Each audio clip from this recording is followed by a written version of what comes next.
크게 한번 아멘 한번 하십시다. 다 같이 아멘. 아멘. 아멘. 몇 사람과 인사합시다. 반갑습니다.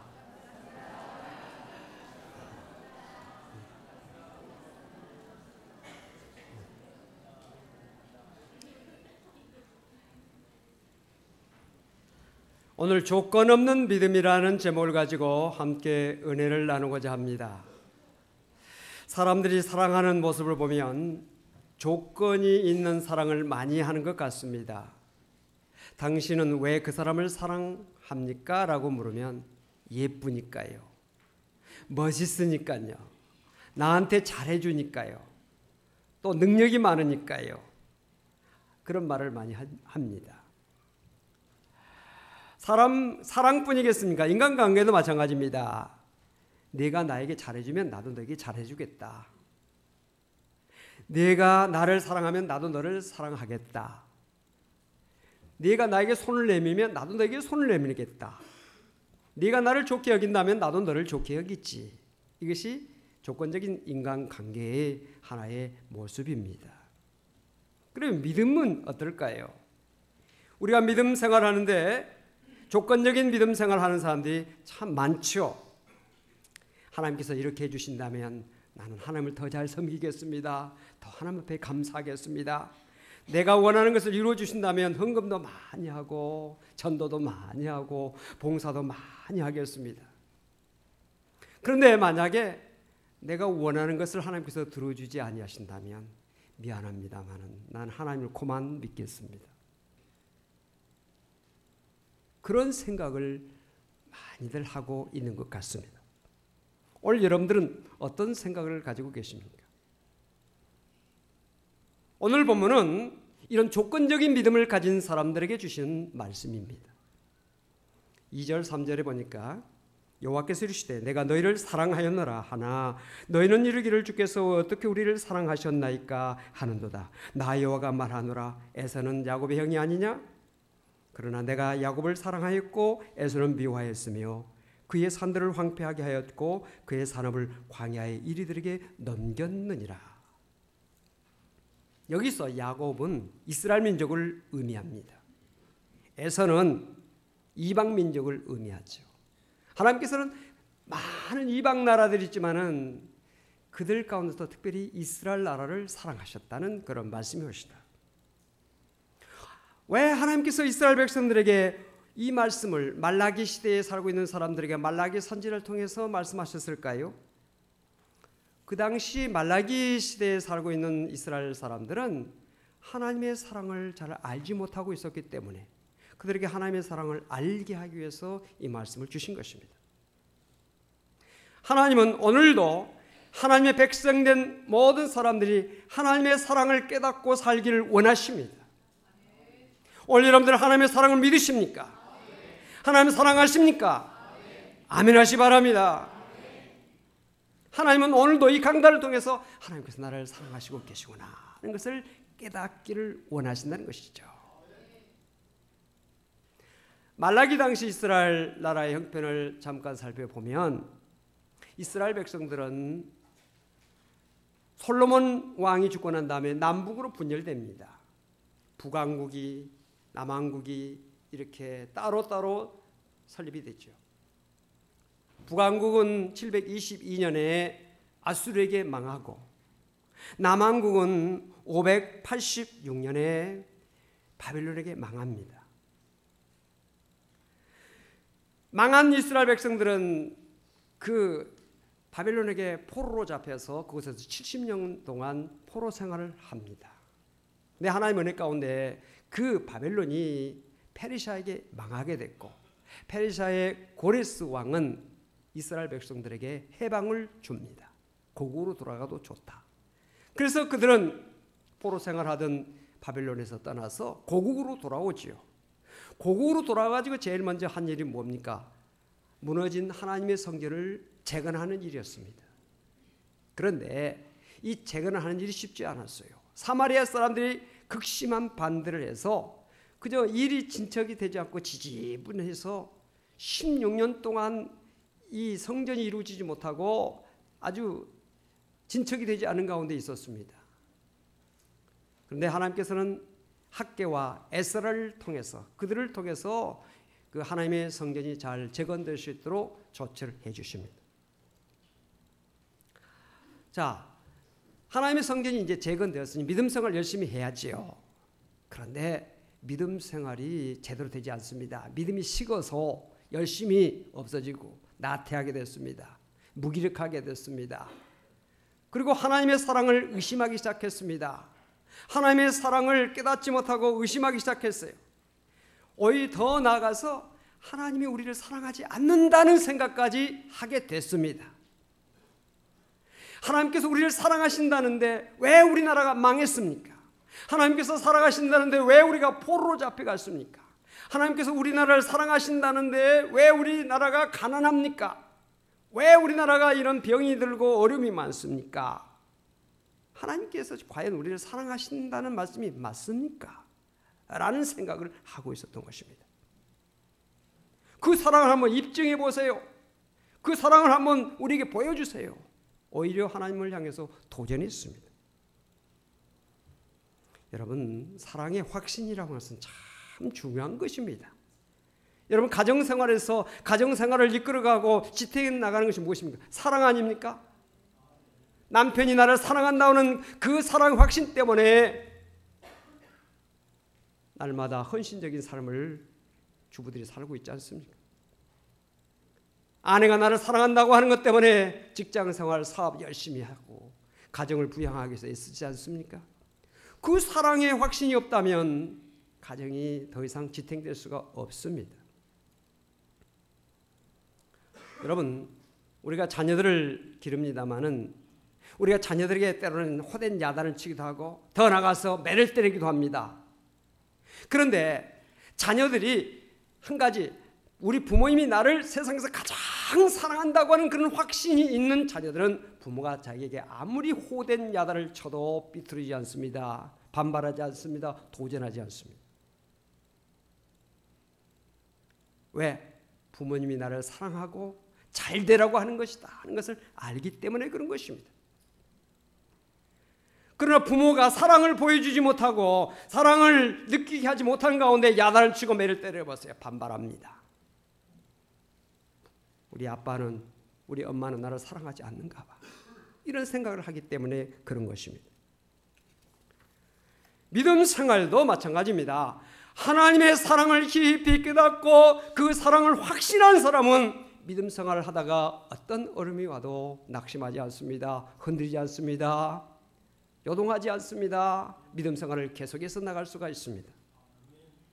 사도 바울은 하나님의 사랑에 대한 확신을 로마서 8장에서 이렇게 말하고 있습니다.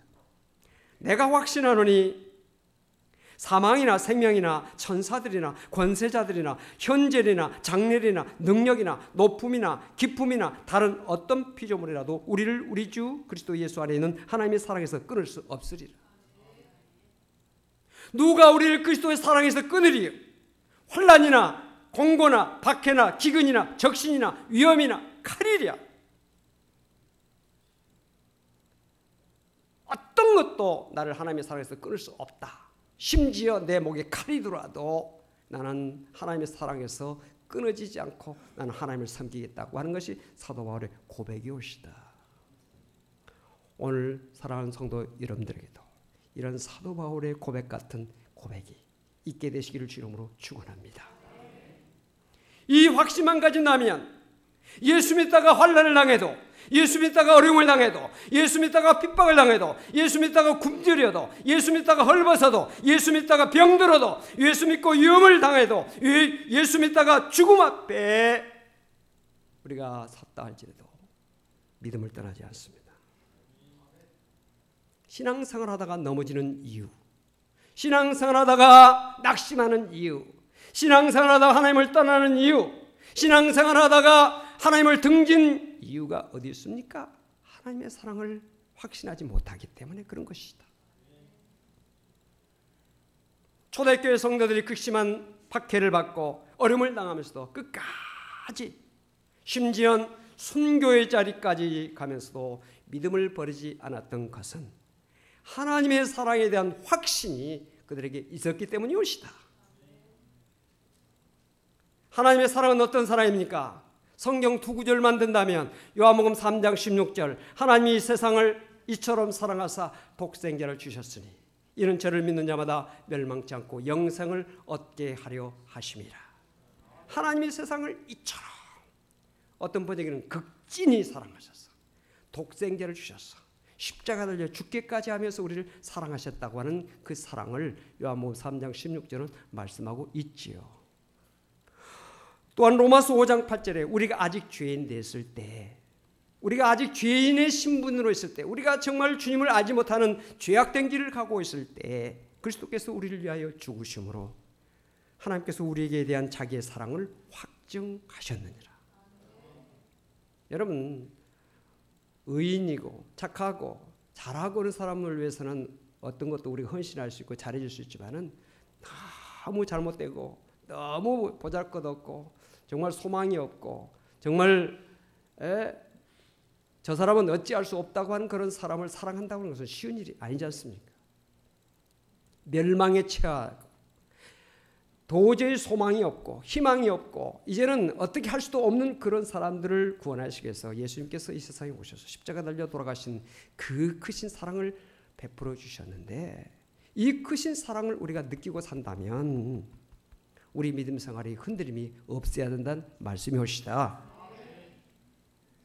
예수를 믿는다고 하면서도 교회를 다닌다고 하면서도 아직도 하나님의 사랑을 깨닫지 못하는 사람들이 많습니다. 하나님의 사랑을 날마다 깨달아야 됩니다. 찬송하면서 깨달아야 됩니다. 기도하면서 깨달아야 됩니다. 말씀을 들으면서 깨달아야 됩니다. 항상 우리 생활 속에서 하나님의 사랑을 늘 느끼면서 깨닫고 사는 것이 믿음 생활의 모습인 것입니다. 우리가 예수를 믿는다고 하면서도 하나님의 사랑을 깨닫지 못하고 있는 사람들은 마음에 기쁨이 없습니다. 감격이 없습니다. 감사가 있을 수가 없어요. 하나님을 제대로 사랑하는 마음, 그것을 깨닫지 못하고 살기 때문에 조건이 생기게 되는 겁니다. 하나님께서 이렇게 해주시면 하나님을 믿고 안 해주시면 안 믿겠다는 거예요. 하나님께서 이렇게 복을 주시면 봉사하겠고 그렇지 않으면 나는 안 하겠다는 거예요. 여러분, 하나님께서 안 해주시면 하나님을 안 믿겠습니까? 하나님께서 원하신 대로 복을 주지 않으면 봉사를 안 하겠다는 것입니까? 어느 대학 병원 원목이 환자들을 이렇게 방문하다가 어느 병실에서 이런 일을 경험했다고 합니다. 말기 암에 걸린 한 남성이 병을 치료를 받아야 하는데 치료가 안 됩니다. 그래서 어느 날 하나님 앞에 소원 기도를 하는 모습을 보았다는 것입니다. 하나님, 목사님 앞에서 기도합니다. 하나님이 저를 살려주신다면, 살려만 주신다면 내가 지금 현재 살고 있는 집을 팔아가지고 교회를 짓는 일에 사용하겠습니다. 라고 그런 기도를 목사님 앞에서 하는 것을 목사님 보았어요. 그 기도가 끝나자마자 바락바락 소리가 났습니다. 그 옆에 있는 아내지요. 여보, 죽으려면 곱게 죽어. 당신이 병 고치는 것도 중요하지만 우리가 먹고 살아야 되잖아. 당신 병 때문에 지금 수술비, 병치료비, 음식 이런 것 때문에 지금 집도 팔아야 될 판인데 또 애들 학교 보내고 학비 있어야지. 여보, 당신이 사는 것도 중요하지만 우리도 살아야 되잖아. 하고 막 싸움이 벌어지는 것을 이 원목이 보았다는 것이죠. 이게요, 다른 사람의 이야기가 아니옵시다. 바로 우리들의 이야기가 될 수도 있어요. 이 환자는 지금 조건적인 믿음을 가지고 있는 겁니다. 그런데 이 조건적인 믿음도 없는 것보다는 낫지요. 이 믿음이라도 있어야 되죠. 또 대부분의 많은 사람들이 이런 믿음을 가지고 있습니다. 오늘 우리들 가운데 이런 믿음을 많이 가지고 있습니다. 그런데 우리들이 믿음이라고 할 때 우리들의 믿음이 이 조건적인 믿음에서 한 걸음 더 나아가는 그런 믿음을 가져야 된다는 것이에요. 조건이 있는 믿음에서 이제는 조건이 없는 믿음으로 우리의 믿음이 발전해야 된다는 겁니다. 나아가야 된다는 것입니다. 우리 믿음이 성장해야 된다는 뜻입니다. 이 조건 없는 믿음을 그리 아니하실지라도의 믿음이라고 말할 수 있습니다. 그리하지 아니하실지라도. 이 그리하지 아니하실지라도의 믿음은 하박국서 3장에 이런 말씀으로 표현되고 있습니다. 비록 무화과나무가 무성하지 못하며 포도나무에 열매가 없으며 감람나무에 소출이 없으며 밭에 먹을 것이 없으며 우리의 양이 없으며 외양간에 소가 없을지라도 나는 여호와로 말미암아 즐거워하며 나의 구원의 하나님으로 말미암아 기뻐하리라. 없고 여기 없다고 하는 것은 세상적인 물질을 많이 의미하지 않습니까? 돈이 없어도 먹을 것이 없어도 학교 보낼 학비가 없어도 좋은 옷을 입을 수 있는 돈이 없어도 내 수중에 정말 돈이 없고 빚이 있다 할지라도 나는 나를 구원해 주신 하나님 때문에 감사하며 살겠다. 이것이 그리하지 아니하실지라도의 믿음이옵시다. 이 믿음은 다니엘서에서도 나오죠. 다니엘의 세 친구의 믿음이기도 합니다. 바벨론에 포로로 잡혀갔습니다. 그곳에서 이 세 청년 사드락과 메삭과 아벳느고가 그래도 왕의 총애를 받아서 왕의 궁궐에서 왕의 밑에서 일을 하는 사람이 되었습니다. 그런데 왕이 어느 날 금으로 신상을 만들어 놨습니다. 여기에 절을 해야 된다. 여기다 절을 하지 않으면 풀무불에다 집어넣겠다. 선포를 했습니다. 그런데 이 사드락과 메삭과 아벳느고 이 사람들은 참 신실한 사람이거든요. 왕이 보기에 아까운 사람들이거든요. 그래서 왕이 이들을 부릅니다. 너희들 내가 신상을 세우는데 거기에 절을 한번 해. 그러면 너희들은 풀무불에 들어가지 않아. 여러분 대통령이 청와대로 여러분을 불러가지고 일부러 식사 자리를 마련하면서 내가 부탁을 하나 드리겠습니다. 이런 부탁을 좀 들어주시겠습니까? 라고 할 때 알겠습니다. 제가 하죠. 그렇게 하는 경우들이 많지 싶습니다. 이럴 사람들이 도대체 이 자리에 몇 명이나 있겠습니까? 더군다나 왕입니다. 더군다나 바벨론의 왕입니다. 자기가 포로로 잡혀가서 정말 종로로 탈 수밖에 없는 그를 택해서 왕 옆에서 일할 수 있는 그런 사람으로 높여주고 여러 가지로 대우를 해줬는데 그 왕이 직접 만나서 내가 너희들을 아끼고 사랑하니까 내가 세운 신상에 절 한 번만 해. 내가 너희들 잃고 싶지 않아. 라고 이렇게 고민했을 때 여러분들이 어떻게 하시겠어요? 그런데 이 세 청년들은 말합니다. 왕이요, 우리가 섬기는 하나님이 계시다면 우리를 맹렬히 타는 불무불 가운데에서 능히 건져내시겠고 왕의 손에서도 건져내리이다. 그렇게 하지 아니하실지라도 왕이요, 우리가 왕의 신들을 섬기지도 아니하고 왕이 세우신 금신상에게 절하지도 아니할 줄을 아옵소서. 정말 이건 보통 믿음이 아닙니다. 이건 자기의 생명을 걸고 믿음 생활을 하겠다는, 내 믿음을 지키기 위해서 내 목숨 가져가도 좋다는 그런 믿음을 가지고 있는 것 아닙니까? 하나님께서 풀무불에서 건져주시면 좋고 감사하지만은 그리하지 아니하실지라도 우리는 우상에게 절할 수 없습니다. 죽으면 죽겠습니다. 배교의 요구 앞에서 새 청년은 믿음을 지켰습니다. 이것이 그리하지 아니하실지라도의 믿음이옵시다. 우리가 이 믿음에 얼마나 접근하고 있는가, 얼마나 이 믿음의 자리로 나아가고 있는가, 우리 자신을 한번 생각해 보십시다. 오늘 얼마나 우리가 편안하게 신앙생활을 하고 있습니까?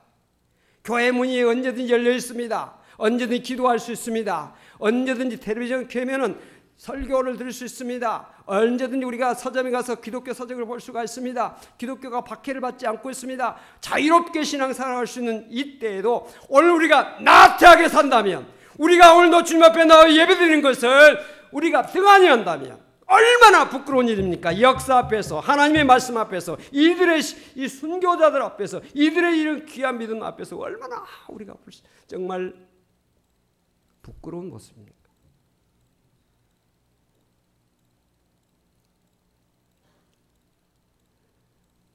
우리가 너무나 조건적으로 신앙생활을 하려고 하는 경우들이 많아요. 조그만 일 때문에 주임을 배반하고 주임을 떠나고 토라지고 봉사 자리를 놓치고 기분 나쁘니까 봉사 안 하고. 우리가 기분으로 예수를 믿어서 되겠습니까? 감정으로 예수를 믿어야 되겠습니까? 우리의 감정을 내려놓고 우리의 기분을 내려놓고 변함없이 주님을 섬기는 나와 여러분이 되어지기를 주 이름으로 축원합니다. 그리하지 아니하실지라도 믿음을 우리가 사모해야 돼요. 복음성가에 이런 노랫말이 있죠. 그리 아니하실지라도 감사해요. 주님의 뜻을 믿기 때문이죠. 그리 아니하실지라도 사랑해요. 주님의 뜻을 믿기 때문이죠. 언제나 나를 향한 신실한 사랑, 우리를 향한 그 크신 사랑, 우리가 함께 높이며 주를 찬양해 할렐루야, 하나님께 영광. 할렐루야. 이 노랫말을 제가 강단에서 이렇게 했지만 다른 사람들이 가수들이 노래하는 복음성가 가수들이 노래하는 것을 듣고 아 그렇구나 그러지 말고 우리가 함께 이런 믿음을 고백하면서 찬양을 함께 하자 이 말이에요. 셀라 찬양단 준비됐나요?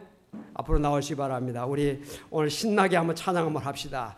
그리하지 아니하실지라도의 믿음을 우리가 마음속에 사모하면서 오늘 설교가 그리하지 아니하실지라도 이 말씀만 여러분의 마음속에 생각 속에 간직하고 가면 오늘 설교 다 들은 겁니다. 할렐루야. 마음을 우리가 하나님 앞에 내려놓고 우리 찬양으로 하나님 앞에 영광 드리십시다.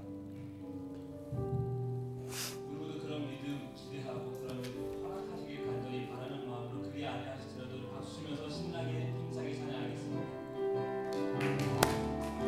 그리 아니하실지라도 감사합니다. 그리 아니하실지라도 감사합니다. 감사해요. 때문이죠.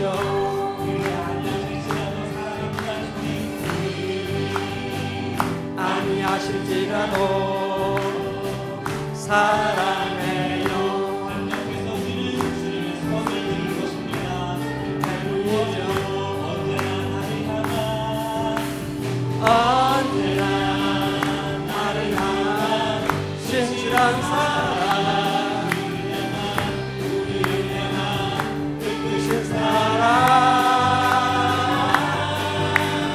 우리가 함께 높이며 주를 찬양해 할렐루야 하나님께 영광. 그리 아니하실지라도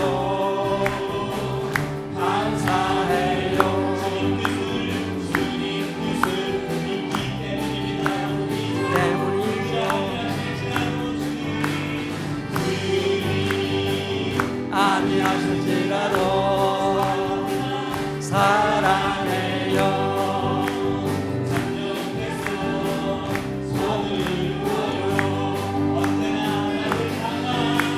언제나 나를 향한 신실한 사랑,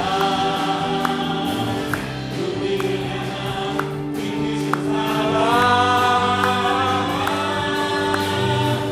우리가 함께 높이며 주를 찬양해 할렐루야 하나님께 영광. 그리 아니하실지라도 감사해요. 주님 뜻을 믿기 때문이죠. 그리 아니하실지라도 사랑해요. 협력해서 손을 이루어요. 언제나 나를 향한 신실한 사랑, 우리를 향한 그 크신 사랑, 우리가 함께 모여 주를 찬양해 할렐루야 하나님께 영광. 언제나 나를 향한 신실한 사랑, 우리를 향한 그 크신 사랑, 우리가 함께 높이며 주를 찬양해 할렐루야.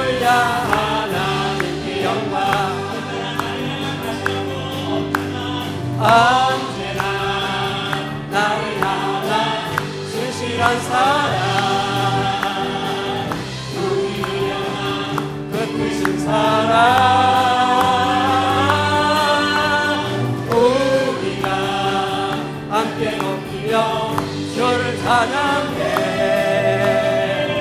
할렐루야 하나님께 영광 할렐루야 하나님께 영광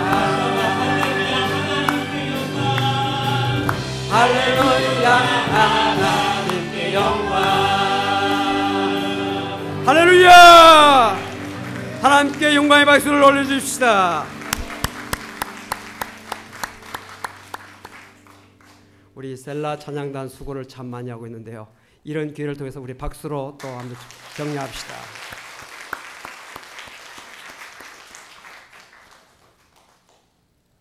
그리하지 아니하실지라도 감사하고 그리하지 아니하실지라도 사랑을 멈추지 말고 계속하자 이 말입니다.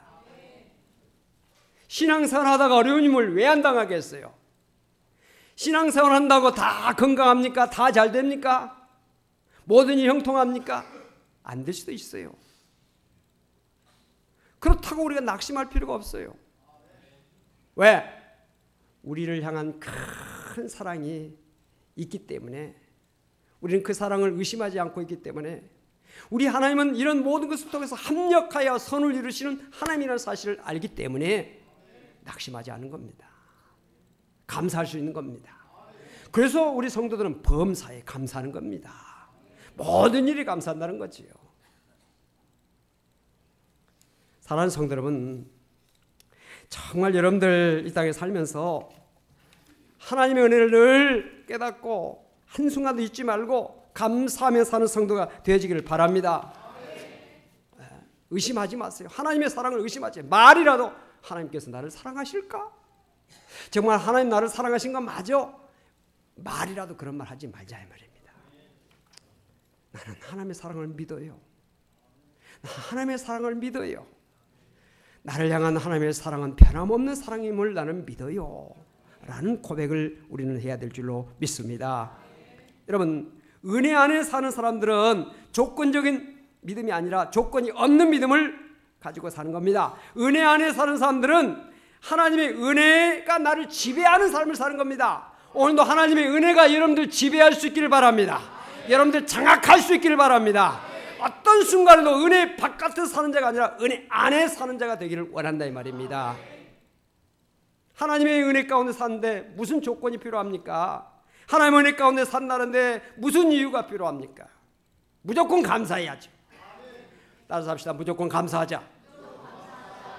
22살 외아들을 하나 데리고 살던 홀로 사는 어머니가 아들이 병으로 그만 죽었습니다. 남편도 없고 외아들 하나만 믿고 의지하고 살던 이 어머니가 얼마나 절망스럽고 얼마나 고통스럽겠습니까? 그런데 놀랍게도 이 여자는 3가지 기도를 드렸습니다. 외로운 저에게 지난 22년 동안 아들과 함께 살 수 있는 은혜를 주신 거 감사합니다. 2번째, 저와 함께 사는 것도 이 아들이 복된 일이지만은 하나님과 함께서 하나님과 하나님 나라에서 영원히 사는 것이 감사합니다. 3번째 감사는 이제야 독생자 예수 그리스도를 아낌없이 보내주신 하나님의 사랑을 깨닫게 되었으니 감사합니다. 여러분, 이 조건 없는 믿음을 가진 하나님의 큰 사랑을 깨닫고 사는 사람들의 삶의 자세가 다르잖아요. 차원이 다르잖아요. 예수를 잘 믿다가도 어려움 당하면 내가 지금까지 예수를 믿었는데 헛믿었다, 내가 믿어온 것이 아깝다 하고 믿음을 떠난 사람들이 있을 수 있지만 이 여자는 그 어려운, 가장 세상에서 큰 어려움을 당했으면서도 하나님께 감사하며 흔들림 없는 믿음 생활을 하고 있다는 사실이에요. 이것이 바로 복음적인 신앙생활입니다. 이것이 은혜 안은 은혜 안에 살고 있는 성도들의 신앙의 아름다운 모습이 오시다. 오늘 사랑하는 성도 여러분들, 조건적인 신앙 단계를 넘어서기를 바랍니다. 무조건적인 신앙의 자리로 나아갈 수 있기를 바랍니다. 조건적인 믿음과 그리고 무조건적인 믿음의 차이는 마치 땅바닥만 바라보고 사는 사람과 저 하늘 위에서 땅도 보고 하늘도 바라보면서 사는 사람들과의 차이점이에요. 이런 무조건적인 믿음을 가지고 있는 사람들은 세상 사람들과 차원이 다른 삶을 살 수 있어요. 오늘 여러분들이 예수를 믿고 믿음 생활을 제대로 한다면 차원 높은 삶을 살아야 되지 않겠습니까? 세상 사람들과 똑같이 살려면 우리가 왜 예수를 믿습니까? 뭔가 달라야죠. 달라져야 하는 것이 바로 이런 차원이지요. 대림절 첫째 주일을 우리가 맞이해서 예배드리고 있습니다. 대림절이 어떤 절기입니까? 강단에 초 4개가 켜져 있어서 보라색, 좀 옅은 보라, 그리고 조금 더 옅은, 그리고 하얀, 어두운 세상에 주님께서 오셔서 점점 밝혀나가고 있구나. 성탄절에 이 세상이 밝은 세계가 되었구나. 이것을 우리가 바라볼 수 있지만 더 귀한 것은 하나님께서 크신 사랑으로 보내주신 예수 그리스도를 기다리고 그 예수 그리스도를 우리의 가슴 속에, 우리의 삶 속에, 우리의 가정 속에, 우리의 모든 삶의 영역에 모시고 살기를 사모하면서 주님을 마음속에 영접하는 기간이 대림절이 오시다. 이 대림절의 절기에 우리가 하나님의 큰 사랑으로 이 세상에 오신 예수님을 마음속에 모시고 하나님의 큰 사랑을 더 깨달으면서 그 사랑을 이제는 이웃에게 갚으면서 이웃에게 베풀면서 하나님 앞에 영광 돌리면서 헌신하면서 사는 우리의 삶의 자세가 가다듬어져야 된다는 것이 것이다. 오늘 사랑하는 성도 여러분들, 조건적인 믿음의 자세에서 이제는 무조건적인, 조건 없는 믿음 생활을 하겠다는 그런 자세를 가지고 나아가는 나와 여러분이 되어지기를 주님으로 축원합니다. 기도합시다. 하나님 감사합니다. 오늘 저희들이 이 말씀을 통해서 그동안 믿음 생활하면서 여러 가지 일 때문에 흔들리고 낙심하고 또 실망할 때가 많이 있습니다. 오늘 말씀을 통해서 어떤 순간에도 변함없이 하나님을 사랑하고 섬기는 저희들의 믿음이 될 수 있도록 은혜를 허락하여 주옵소서. 고통 가운데 있는 자들 믿음으로 이기게 하시고 성령으로 승리하게 하여 주시옵소서. 대림절을 맞이해서 이 땅에 큰 사랑으로 오신 하나님의 사랑을 더욱 깨닫고 그 은혜 가운데 갈 수 있는 우리 모두가 될 수 있도록 은혜를 허락하여 주옵소서. 예수 그리스도 이름으로 간절히 기도하옵나이다. 아멘.